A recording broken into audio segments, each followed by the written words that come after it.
Apalagi ini eco-brand sebenarnya dia tidak membutuhkan modal yang tinggi Betul. karena memang dari alam. Iya. Iya, nggak ada modal yang tinggi. Untuk bahan bakarnya juga kita memanfaatkan kayu-kayu, jadi masaknya pakai kayu, Iya. bukan gas. Itu beda kalau yang eco printer di kota-kota kan mereka pakai gas.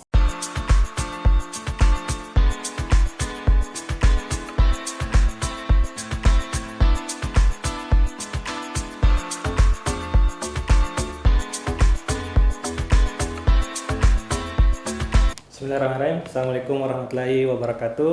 Jumpa lagi di podcast Bisik Bincang Soal Akademik di episode yang ke-8 saat ini. Mungkin teman-teman sobat Amikers bertanya biasanya narasumber siapa lagi yang akan kita undang, kemudian tema apa yang kita bahas kembali. Tentu sesuai dengan podcast kita terkait dengan akademik yang ada hubungannya terkait dengan prodi yang ada di kampus Teknik Amika Sapeng. Nah, untuk kali ini sebelumnya terima kasih Bu sudah menyempatkan datang. Saya tidak perlu menjelaskan siapa narasumber kita, biarkan nanti beliau yang mungkin memperkenalkan. Sekaligus kita akan mengetahui sebenarnya kenapa beliau diundang di podcast saat ini. Jadi mungkin itu Bu, di tengah-tengah kesibukannya kami mengucapkan kembali terima kasih sudah menyempatkan hadir di podcast kita. Terima kasih juga atas undangannya.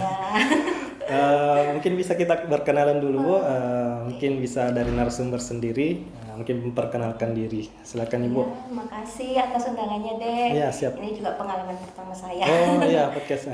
Perkenalkan, nama saya Musdalifah Riwayati, biasa dipanggil Ibu Iva. Ya. Tapi di kalangan UMKM itu di Makassar biasa dia panggil Ibu Ipe. Ya, Ibu nama Ipe. gaulnya.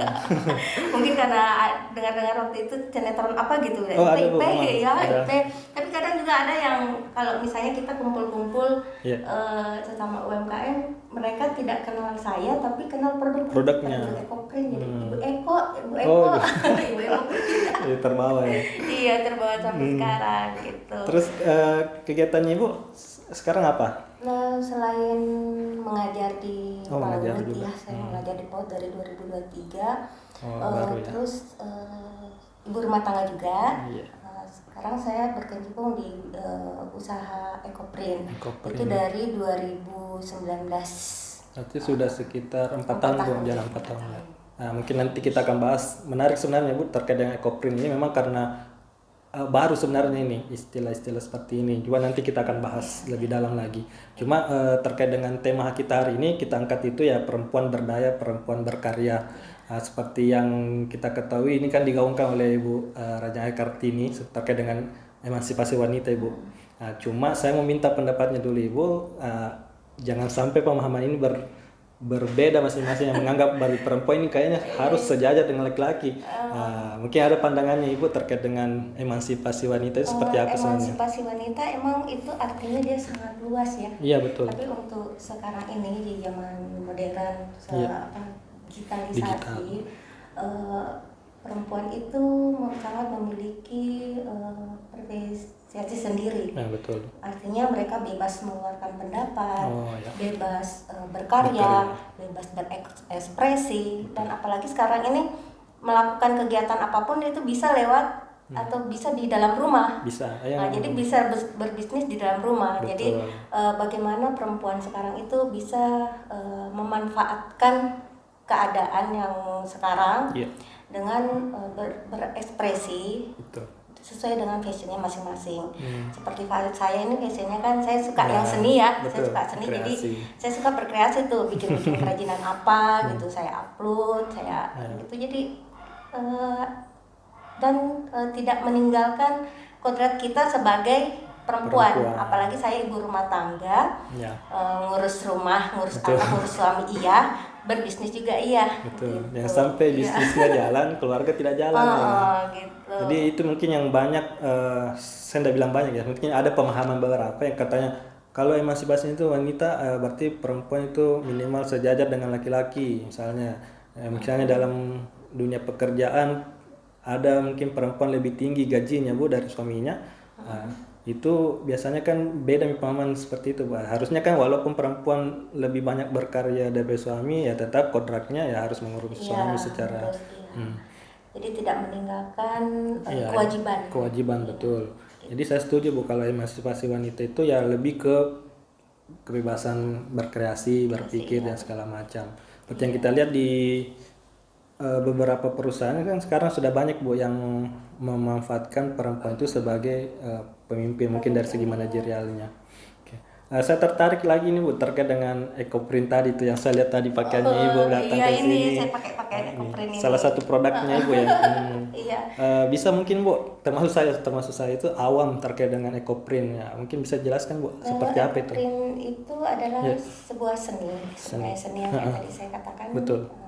Seni memotif dan mewarnai media menggunakan bahan alam seperti bunga, daun, akar, batang, bahkan kulit tanaman, kulit pohon itu bisa ya. Jadi dicetak di atas media. Medianya itu bisa seperti kain, kulit, kertas juga bisa. Iya, jadi saya sekarang itu bikin cover buku dari ekoprint. Oh, bisa ya. Selama bahannya ya itu tadi Bu yang kayak kain itu ya. Iya. Saya memang beberapa kali ikuti kegiatan Bu. Memang sekarang sering diundang untuk pemateri ya atau kegiatan pameran ya Bu. Itu apakah ada kerjasama Bu dengan dinas atau pemerintahan seperti itu Bu?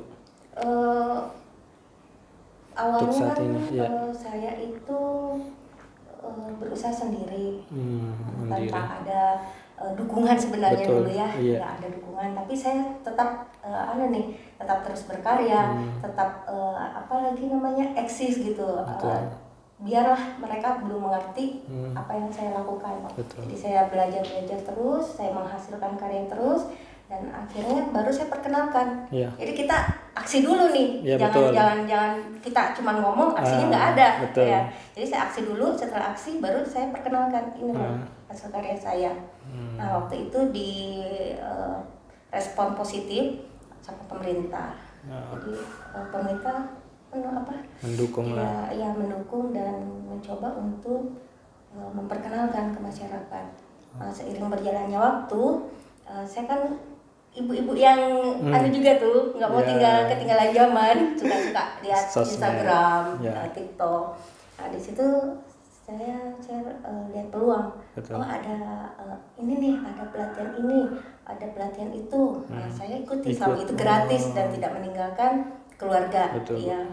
Terus saya perkenalkan deh, kan biasanya BUMN ya. Saya perkenalkan produk saya gitu.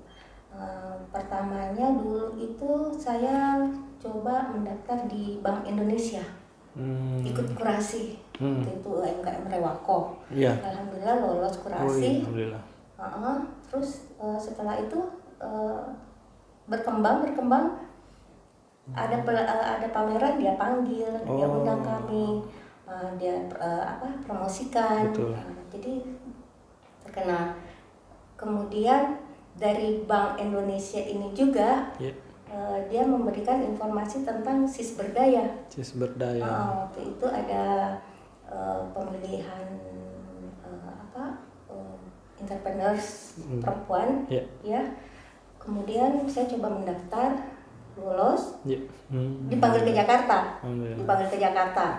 Waktu itu kita disuruh bikin presentasi ya. Saya nggak tahu nih apa ini. Iya, saya kan nggak basicnya anak-anak.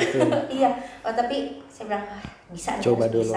Alhamdulillah juara keempat. Dari seluruh Indonesia? Dari seluruh Indonesia, iya. Gitu. Nah, dari situ terkenal. Ada yang undang, ada yang manggil, gitu, kegiatan-kegiatan. Jadi alhamdulillah. Kalau Ibu sendiri basicnya memang ini kan teknik ekoprint ini kan seni Bu. Apakah memang dari awalnya ada basicnya di situ Bu atau hanya sekedar coba-coba kemudian tertarik akhirnya diserusi dari awalnya? Ini saya cerita sedikit ya Dek ya. Iya. Sebenarnya ini kan awalnya itu berawal dari program pemerintah mengembalikan kejayaan Sutra Sopeng yang pada tahun 70-an 80-an itu meningkat sekali sampai 2 kali tuh Presiden Soeharto datang ke Tak Junju namanya kampungnya. Terus seiring berjalannya waktu tingkat produksi sutra itu menurun. Nah, jadi bagaimana Bupati yang sekarang ini dia membuat program mengembalikan gaya sutra topeng dan bertempat di Kampung Sakbeta. Dulu itu nggak ada Kampung Sakbeta. Jadi ini Kampung Sakbeta ini baru terbentuk. Terbentuk dari Pemda ya. Terbentuk karena memang dia di dalamnya itu ada kegiatan-kegiatan yang dari hulu sampai hilir. Nah, jadi emang Kampung Sakbeta itu miniatur persutraannya Sopeng. Jadi nggak bilang nanti ini kita bentuk Kampung Sakbeta, rumah kamu jadi tempat pemeliharaan ya, rumah kamu tempat pertenunan, tempat enggak. Dari dulu dari saya awal tinggal di Sopeng itu, saya kan bukan orang Sopeng. Iya, waktu itu saya KKN di situ. Di depan rumah, belakang rumah, kiri kanan itu memelihara ulat sutra. Jadi emang sudah dari dulu ya. Terus kan produksinya Sopeng itu hanya sampai batas benang. Iya, betul. Nah, kita kirim ke luar daerah, daerah lain yang terkenal dengan sutra. Karena mereka nggak bisa menghasilkan sutra kalau benangnya nggak ada di kami, gitu. Jadi Pak Bupati waktu itu bilang, bikinlah program pelatihan menenun. Nah, kita belajar menenun. Alhamdulillah menghasilkan kain. Tapi kain putih nih, kain putih. Putih mau dijual kemana? Kasarannya kan kita dengan sutra Jepang, dengan sutra mana itu bersaing kan, bersaing. Jadi kita harus harus bisa berkreasi nih apa gitu, dijadikan biar bernilai ekonomi yang tinggi nih kain putih ini. Terus dengan bantuan dari Ketua Kampung Sakbeta, Pak Nurdin. Pak Nurdin kan dia banyak kenalan orang Jawa. Dia kirim tuh kain ke Jawa, di batik di sana. Terus dihitung-hitung ongkos produksinya ternyata tinggi. Kita mau belajar juga membutuhkan waktu yang lama. Betul. Jadi saya ambil inisiatif buka lagi internet, dapat nih teknik ekoprint nih. Terus saya pelajari otodidak ini sebenarnya belajarnya. Hanya modal ini saja YouTube. Karena waktunya saya nanya-nanya itu kan saya cari ekoprinter siapa saya tanya. ada yang kayak dijawabnya acu tak acu, ada yang ngasih harga tinggi, ngasih harga. Aduh, ini kan kita modal sendiri nggak ada ya waktu itu. Pelatihan ekoprint itu harus manggil orang ya. Mereka belum buka workshop online, itu belum ada. Jadi saya bilang, aduh ini mahal ini. Udah deh nekat belajar sendiri. Awalnya gagal. Tapi alhamdulillah bisa berhasil. Nah, dari situ waktu berhasil nih saya bilang, wih berhasil nih, cantik nih hasilnya. Dan saya perlihatkan sama Ibu Bupati. Ibu Bupati respon baik, dia bilang wah ini sesuatu yang unik ini katanya, ini katanya produknya ramah lingkungan karena menggunakan bahan alam. Nah, setelah itu beliau promosikan, dalam jangka waktu 4 bulan alhamdulillah istilahnya booming lah, viral gitu ya. Gitu.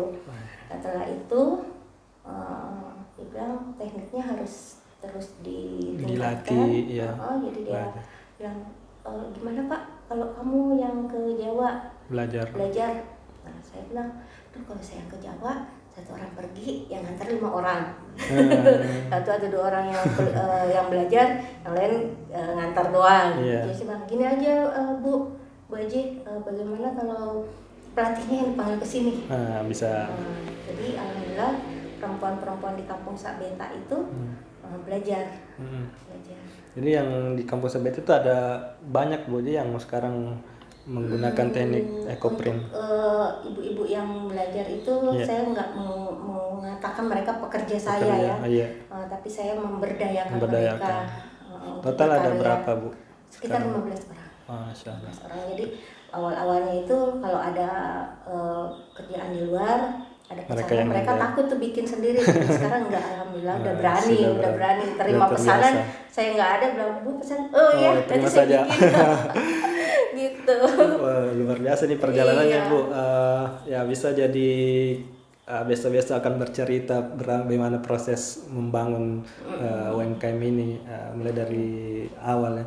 Kalau untuk teknik ekoprint ini saja Bu, produk-produk apa saja yang sekarang Ibu sudah keluarkan produknya? Kayak yang kami lihat ini baru baju, apakah ada produk lain Bu? Jadi produknya selain ekoprint memang itu dia produk yang unik ya, Iya, betul. karena apa istilahnya sekarang dia eksklusif, tidak bisa diulang, tidak bisa sama. Tidak bisa sama. Jadi 4 tahun ini saya bikin ekoprint itu Beda-beda semua. setiap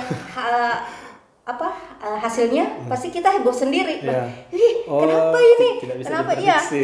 Biasanya hasilnya begini, biasanya warnanya keluar begini, kenapa hasilnya lain? Itulah satu nilai ya. ininya. Jadi saya lagi ya, kita melenceng sedikit ini. Jadi dengan itu kita harus belajar nih karakteristik tanaman. Karena kita bilang loh di produksi kemarin dia warnanya hijau, kok sekarang kuning, kenapa sekarang gini gitu. Jadi kita belajar untuk karakteristik tanaman kita bilang oh kita ngambilnya di daerah sini, ini ngambilnya di daerah sini. Berarti misalnya ya di daerah Sering itu kan tanahnya agak berbatu, jadi hasilnya seperti ini. Beda dengan tempat lain yang tanahnya gembur, pH tanah, unsur hara tanah kan itu mempengaruhi semua ya. Jadi kita belajar situ. Kemudian selain itu kalau saya misalnya kayak keluar daerah ada tanaman yang tidak tumbuh di sini, saya ambil, saya budidayakan di sini. Begitu. Kalau ini masuknya ke ekoprint itu bisa dibilang batik ya Bu? Enggak, sebenarnya beda enggak, juga beda. Kalau batik dia kan menggunakan alat. Jadi berbicara terkait dengan tekniknya ya memang jauh beda Bu. Tapi kalau misalnya diklaim sebagai oleh-oleh khas daerah, bisa diklaim seperti itu ya? Sebenarnya enggak bisa dibilang bisa dibilang tidak juga betul. ya. Karena kan umum ekoprint itu. Umum sekarang sudah menjamur sekarang. Tetapi untuk keunggulan ekoprint saya sendiri itu yang bedanya. Karena bahan dasar semua berawal dari hulu sampai hilir. Jadi itu benang sutra kan dari mulai Kampung Sabeta memelihara ulat sutra, kemudian dipintal, kemudian ditenun, kemudian saya jadikan ekoprint. Berarti nilainya lebih tinggi lagi. Betul. Nilai jualnya juga saya lihat ekoprint ini yang tadi Ibu sampaikan ya ramah lingkungan tadi Bu. Itu yang mungkin yang saya sempat baca-baca itu yang saya applause terkait dengan teknik seperti itu ya jarang sebenarnya. Kemudian terkait dengan kembali lagi ke proses merintis karir ya kalau saya bilang Bu, ya pasti adalah kendala-kendalanya Bu, suka dukanya. Ada tidak kendala yang kita hadapi pada saat merintis? Kendala ya ada di mana-mana yang pelaku usaha itu modal ya. Tetapi saya tidak menjadikan itu suatu halangan karena ada aja rezeki dari Tuhan itu ada aja. Jadi ketika misalnya ada ini sedikit pribadi ya, ada uang dari suami, uang belanja, sisihkan sedikit, nabung, itu bisa tuh saya bilang ini beli bahan baku apa gitu. Apalagi ini ekoprint sebenarnya dia tidak membutuhkan modal yang tinggi karena memang dari alam. Nggak ada modal yang tinggi. Untuk bahan bakarnya juga kita memanfaatkan kayu-kayu, jadi masaknya pakai kayu, bukan gas. Itu beda kalau yang ekoprinter di kota-kota kan mereka pakai gas, jadi lebih menekan ongkos produksi.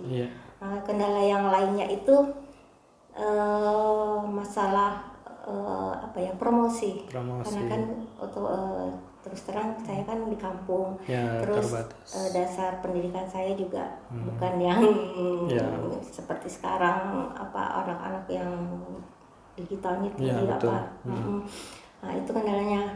Kemudian kendala yang paling penting itu regenerasinya. Kampung Sabeta itu rata-rata kayak saya pralansia, umur udah 47 tahun. Saya mencari yang regenerasi mereka kurang tertarik tuh sama yang gitu. Mereka lebih sukanya kerja kantoran. Jadi konten kreator segala macam. Padahal mereka sebenarnya bisa membantu kami, cuman ya begitu. Sebenarnya bisa dikolaborasikan, kolaborasikan. Misalnya dia melihatnya di komputer ya minimal masuk ke digitalisasi promosinya, desain produk segala macam. Ya mungkin kendala-kendala tadi mungkin dirasakan juga oleh teman-teman yang lain yang cuma mungkin bisa menjadi motivasi nanti Bu untuk teman-teman yang baru mau merintis, bahwa untuk merintis membangun sesuatu tidak ada yang instan Bu. Ya harus ya pasti harus ada dukanya dulu. Dan jangan patah semangat tuh kalau misalnya gagal sudah satu kali menghasilkan produk terus misalnya nggak laku udah mundur. Enggak. Yang penting konsisten kayak tadi Ibu sampaikan, konsisten dalam berkarir. Untuk saat ini Bu mungkin bisa di-sharing kepada kami produk-produk Ecoprint-nya Ibu itu sudah sampai di mana? Apakah masih di Kabupaten Sopeng atau sudah melalang buana? Di lokal, nasional juga iya. Alhamdulillah. Kemarin itu ada pesanan dari Sulawesi Tenggara. Iya, jadi alhamdulillah sudah Indonesia sampai di Irian juga sudah, pokoknya nasional sudah. Dan yang terakhir bulan Desember tahun lalu BI melaksanakan kurasi produk yang ekspor. Alhamdulillah lolos kurasi. Iya. Sudah menandatangani MOU. Jadi saya bisa mengirim barang keluar mungkin. Difasilitasi. Alhamdulillah. Kemudian untuk yang sebelum kita ke pertanyaan terakhir ini terkait dengan yang tadi disampaikan Bu, modal itu tadi yang kendala yang utama tadi. Ya memang kalau saya setuju sebenarnya, saya pun kalau saya pemberi modal saya tidak akan memberikan modal kalau saya belum lihat hasilnya dulu. Cuma itu kan motivasi. Apakah ada bantuan atau perhatian Bu dari pemerintah minimal yang dekat-dekat saja dulu di Kampung Sabete itu untuk UMKM-nya Ibu rintis, bantuannya itu ya mungkin minimal sekali dari support dukungannya itu. Apakah ada Bu bantuan seperti itu? Pertamanya itu saya di desa di desa kan ada istilahnya BUMDes. Jadi saya melakukan kerjasama dengan BUMDes. Jadi produk yang saya produksi ini sudah dibeli itu sama BUMDes sebenarnya, sudah dibeli sama BUMDes. Jadi bersemangatlah saya. Motivasinya. Iya. Selain itu walaupun tidak ada modal finansial, tapi pemerintah sekarang sudah mempromosikan kami kemana, mengikutkan pameran misalnya kayak gitu, dan memfasilitasi booth mahal biasanya Bang. Sudah difasilitasi. Ikut pameran ya gitu, boothnya gratis, alhamdulillah. Jadi bukan dalam bentuk materi Bu, tapi itu pun sangat-sangat lebih dari cukup mungkin bantuan seperti itu, dukungan, support. Itu yang motivasi kita untuk bisa lebih berkarya lagi. Produk apa lagi saya harus keluarkan? Produk-produk baru nanti. Saya lihat ada sepatu juga ya Bu Ri? Ada sepatu. Kemarin itu kendalanya kan pelaku usaha atau perajin sepatu di Makassar itu kan belum ada Bu. Walaupun sudah ada pelatihan tapi kita terkendala di alat. Jadi saya kirim ke luar untuk dibikin sepatu. Itu juga salah satu produk yang saya ikutkan kurasi tuh waktu di Malaysia dan disuka. Jadi itu yang saya kirim.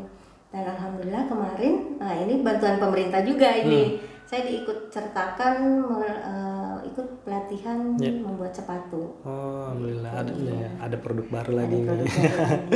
Bukan produk baru, artinya kita bisa produksi sendiri gitu ya.